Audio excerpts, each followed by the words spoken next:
Hello नमस्कार, मी सुप्रिया आणखी एका नवीन ब्लॉगमध्ये आपलं मनापासून स्वागत करते। तुम्हाला आजचा दिवस सुखाचा, आनंदी आणि आरोग्यदायी जावो। तुम्ही जी काही स्वप्न पाहिली असतील ती सगळी स्वप्न तुमची पूर्ण होत। त्याचबरोबर शुभ दुपार सर्वांना। दुपारची वेळ आहे आणि आत्ता की नाही कांदा कापते मी। तर आज ना मस्तपैकी कढी आणि भज्याचा बेत आहे। कढी भजी करायची आज, त्यासाठीच मी इथं कांदा कापत होते भज्यांसाठी। चला म्हटलं थोडक्यात रेसिपीसुद्धा तुमच्याबरोबर शेअर करूया। आणि आपला आजचा व्हिडिओ ना थोडंफार क्लिनिंग आणि रेसिपी असा असणार आहे। त्याचबरोबर मी ना काही टिप्स तुमच्याबरोबर शेअर करणार आहे।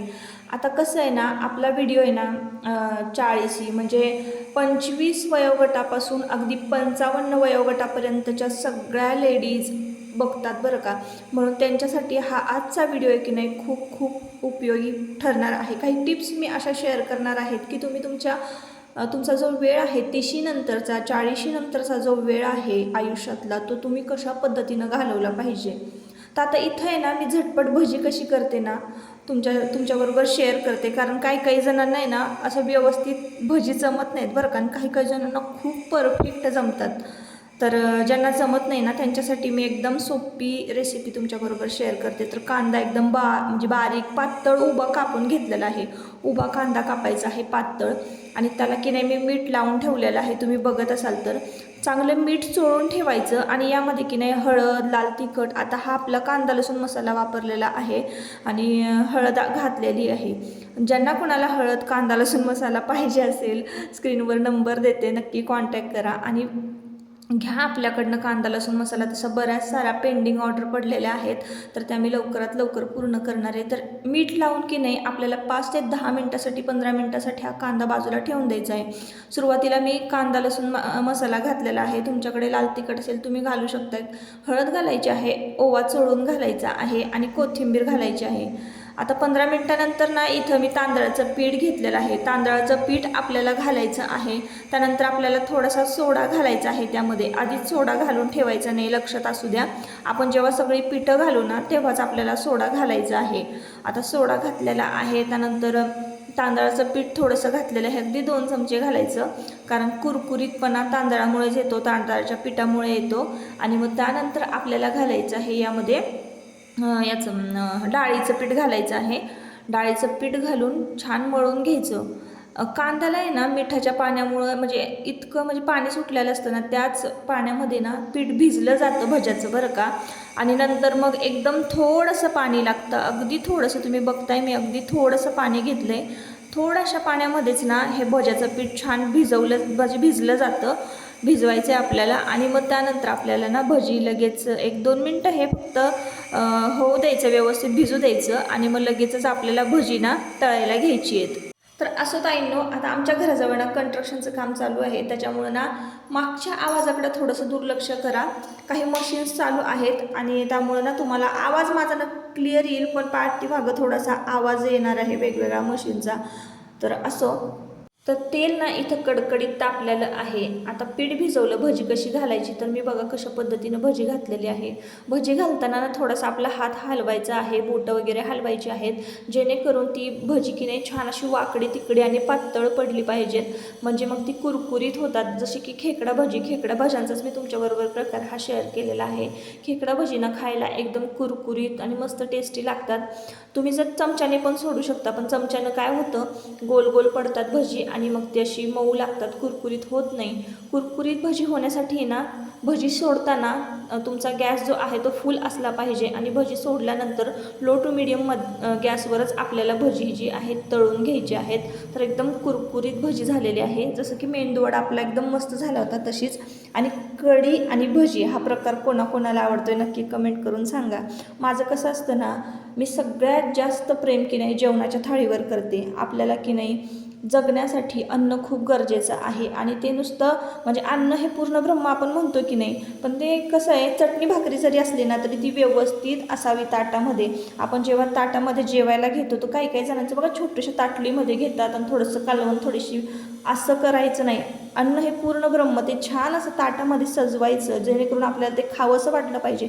भलेही चटणी भाकरी का असाना, पण चटणी भाकरी असेल तर त्याला तेल असलं पाहिजे, कांदा असला पाहिजे, मग चटणी असं व्यवस्थित मांडून घ्यायचं ताटामध्ये आणि खायचं. जेव्हा आपण असं व्यवस्थित मांडून घेतो ना तेव्हा आपण त्या अन्नाचा सन्मान करत असतो, मग ते आपल्या अंगी लागतं. आणि जेव्हा अन्न हे आपल्या अंगी लागतं तेव्हा आपलं आरोग्य आपोआपच सुधारतं. तर त्यामुळं ना मी असं मस्तपैकी ताट वगैरे करून घेत असते. जेवणं वगैरे आमचे झाले, मी लगेचच पिठाचे डबे घासायला काढलेले आहे. आज ना दळणं वगैरे करून घ्यायचे आहे. ज्वारीचंसुद्धा दळून घ्यायचं आहे पीठ आणि गव्हाचंसुद्धा दळून घ्यायचं आहे. सोमवारपासून ना शाळा चालू होणार आहेत, त्याचीच ही तयारी गडबड चालू आहे. जसं की मी तुम्हाला सुरुवातीला सांगितलं की आपला हा 30-40 नंतरचा जो वेळ आहे तो खूप म्हणजे सर्वात मोठी संपत्ती असते आपली. ती आपण कुठल्या लोकांबरोबर घालवायची हे आपलं आपण ठरवायचं असतं. आपण आहे ना, निंदा नालस्ती करणारी जी लोकं असतात, सतत तक्रार असते, सतत नेगेटिव्ह बोलणं असतं, अशा लोकांपासून ना आपण लांब राहिलं पाहिजे. तरच आपलं उर्वरित 30 नंतरचं 40 नंतरचं जे आयुष्य आहे ना ते चांगल्या पद्धतीनं जाणार आहे. संगत खरंच खूप महत्त्वाची असते, आपण असं म्हणतो ना, पण आपण ज्यांच्याबरोबर राहतो, ज्या आपण माणसांबरोबर राहतो, आपण थोड्या थोड्या पद्धतीनं ना तसंच वागत जातो, तसंच बोलत जातो. एक म्हण आहे बघा, ढवळ्या शेजारी बांधला पवळा, वान नाही पण गुण लागला. जी पूर्वीची माणसं आहेत ना, जी म्हणी पण काढायचीत ना, ती खूप विचारपूर्वक म्हणजे नाही का विचार केलेला असायचा, खूप मोठा विचार केलेला असायचा त्यामागं. तेव्हा त्या कुठंतरी म्हणीच पडलेल्या आहे किंवा सुरुवात झालेली आहे. तर त्यामुळं ना वान नाही पण गुण लागला अशी ती म्हण आहे. त्यामुळं कसं असतं की आपण कोणाबरोबर राहतो, आपण आहे ना नेहमी अशीच व्यक्ती चॉईस करायची आपल्यासोबत की जी खूप स्मार्ट असेल, तिची स्वप्न खूप मोठे असतील, सतत ती पुढचा विचार करणारी असेल, अशाच लोकांबरोबर आपण राहायचं आहे, अशाच लोकांबरोबर आपण संगत करायची. आळशी, तोंड आळसल्यालं, सतत त्यांना म्हणजे नेगेटिव्ह बोलणं असतं, तक्रारी करायच्या असतात सतत कोणाबद्दलही. बघा बायका भेटल्या ना की हां तुझी सासू अशी, माझी सासू अशी, आणि असं झालं आणि तसं झालं, ह्या अशा लोकांपासून आहे ना मेन म्हणजे स्त्रियांनी 30-40 नंतरच्या स्त्रियांनी आहे ना लांब राहायला पाहिजे. सतत ज्या बायका तक्रारी करत असतात आपल्या आयुष्याबद्दल, ज्यांना काहीच करावं असं वाटत नाही पुढचं, म्हणजे काहीच नवीन शिकण्याची इच्छाच नसते, अशा व्यक्तींपासून आहे ना आपण खरंच लांब राहिलं पाहिजे. तर ही सर्वात मोठी एक पहिली टिप आहे की तुमचं जर वय 30-40चं असेल ना तर अशा बायकांपासून लांब राहा. जी दुसऱ्याबद्दल तुमच्या पुढे बोलते की नाही ती तुमच्याबद्दल पण इतरांपुढं बोलतच असणार आहे, म्हणून अशा बायकांपासून आहे ना लांब राहायचं. अशाच आपण बायकांना जोडून ठेवायचं आहे किंवा व्यक्तींना जोडून ठेवायचं आहे की जे वेगळा वेगळा विचार करतील किंवा काहीतरी नवीन शिकण्याची त्यांची इच्छा असते किंवा त्याविषयी ते चर्चा करत असतात की काय केलं पाहिजे आणि काय नाही केलं पाहिजे, तू काय शिकते, मी काय शिकते, ज्यांच्यात चांगले कलागुण आहेत अशाच व्यक्तींबरोबर आपण राहिलं पाहिजे.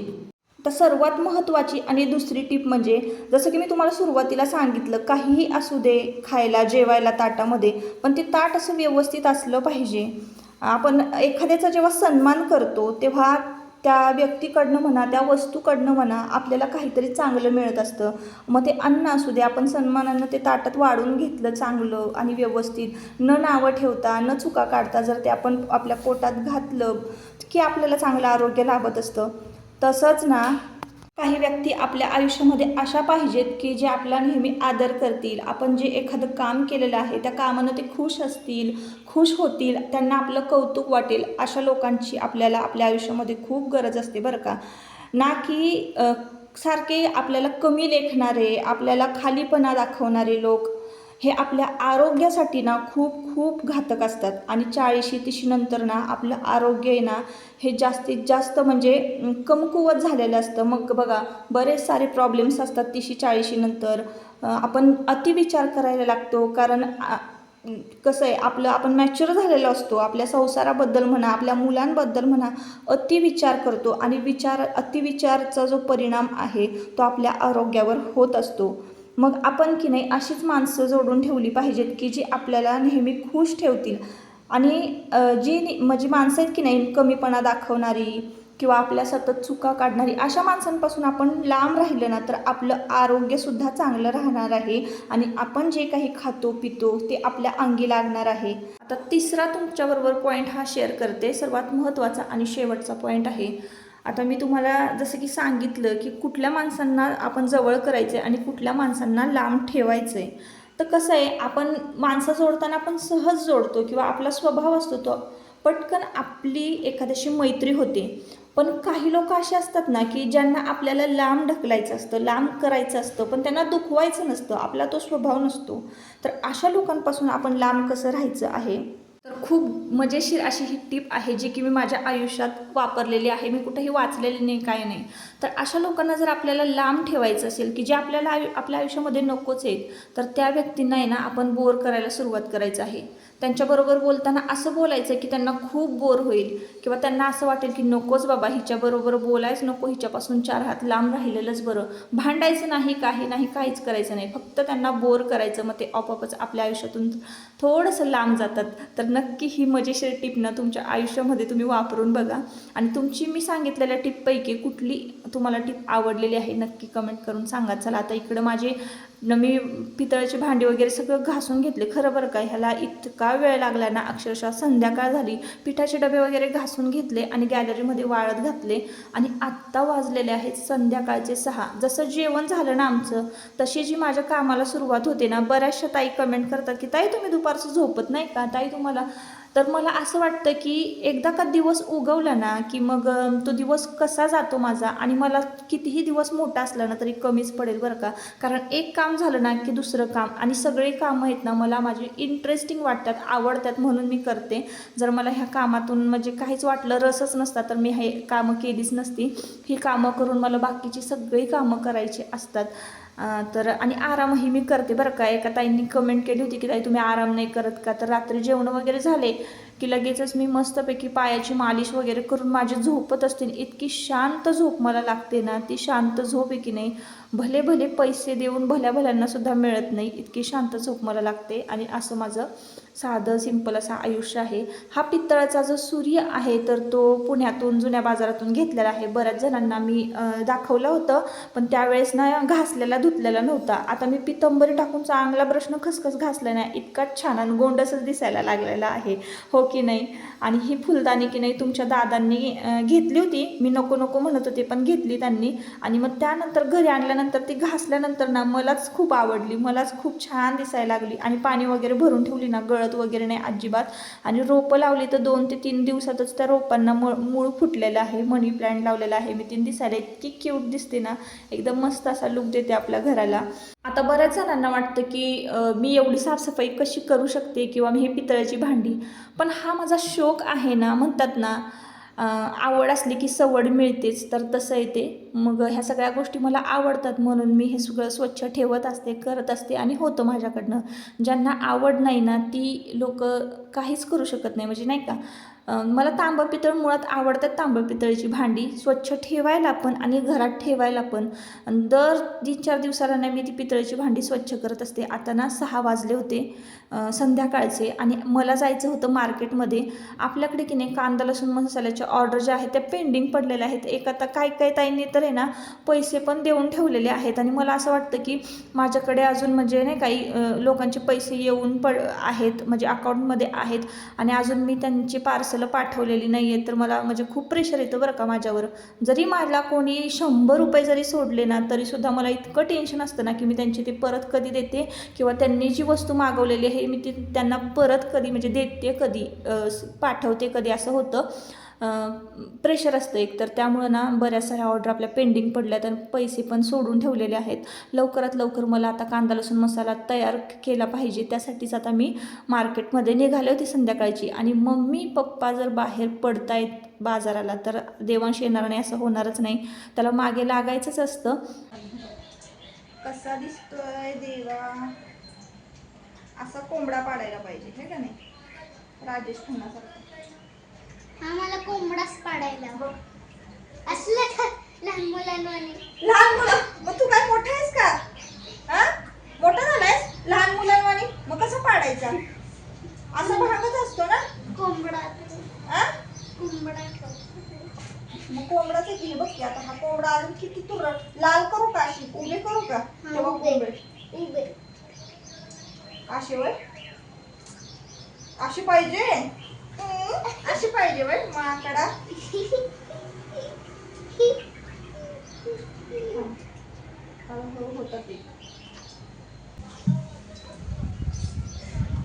किती नाटकं दाखव तुझी केस. लांब दिसत नाहीये तू, लांब जा. हा लाईट मध्ये उभं राहा नीट, असं काय पण नको करू. कसा पाहिजे कोंबडा? ते असं वर असा पाहिजे. हा गुंड दिसतोय, गुंड डॉन, कळालं? हा असे कोण करता असे केस? येडी माणसं करतात डॉन. तसं व्हायचंय का तुला? नाही नाही ना. वेगळं टाईप करायचं, झटका लागल्यावानी. अरे अरे आता तर तुला धक्कावलंच. तू का केस हे केलीस? परत परत विचारायला सांगतोय सर. विचारतो मला काय एकच काम आहे का? करंट लागल्यावानी करायची बाबा. कसे शॉक लागले सगळे असे उभे होय? असे उभे होय? एक एक छोटे उभे. हे बघ करंट ही लागले. दिसतंय ना, चटा चटा हानी. चटा चटा चटा शॉक लागल्यावानी पाहिजे. मग असेच उभे राहतील. उभं करायची गरजच नाही. शॉक लागले. ह्याचे देऊ का, ह्याचे फटके देऊ का? असेच उभे राहतील केस. तर उन्हाळ्यामध्ये ना कुठेही बाहेर पडायचं म्हटलं की संध्याकाळच्या वेळेला आम्ही पडतो. संध्याकाळचं वातावरण इतकं भारी असतं ना आमचं, म्हणजे मार्केटमधलं आमच्या वाईचं. तर पाखरं बघा किती छान ओढत होती त्या आभाळामध्ये. आता वाण्याच्या दुकानावर येऊन पोचलो आहे. मी A1 क्वालिटीचं खोबरं वापरते. कांदा लसूण जेव्हा मी तयार करते ना तेव्हा तर कुठे कुठे ना 480 रुपये चालू आहे रेट, 440 रुपयेसुद्धा रेट आहे आणि 400 रुपये रेटनं सुद्धा खोबरं मिळतं. पण क्वालिटीचा फरक असतो बरं का. त्यानंतर रात्रीचे 11:15 वाजलेत, तुम्हाला मी दाखवते. तर इथे मी कांदे वगैरे कापून घेतले होते. घरी आल्यानंतर ना संपूर्ण स्वयंपाक झाला. आमरस केला होता मी, वाटाणा घालून भात केला होता, मसाले भात, चपात्या लाटल्या होत्या आणि शेंग केली होती, शेवग्याची सुकी शेंग. तर असं जेवण होतं संध्याकाळचं, म्हणजे रात्रीचं जेवण. आणि उद्या की नाही आमच्याकडे काही पाहुणे येणार आहेत केळवणासाठी, तर त्याचीच तयारी मी करते. उद्या नॉनव्हेज असणार आहे आणि स्पेशल रेसिपी असणार आहे, ती मी तुमच्याबरोबर शेअर करेनच. त्याचीच पूर्वतयारी मी आता करून ठेवते, कारण सकाळी उठल्यानंतर इतकी गडबड होणार आहे ना. आणि कोणी पाहुणे यायचे असतील की आपल्याला असं वाटतं की अरे बाबा हे पण स्वच्छ असलं पाहिजे, ते पण स्वच्छ असलं पाहिजे, सगळं नीटनेटकं असलं पाहिजे, जेवण व्यवस्थित असलं पाहिजे.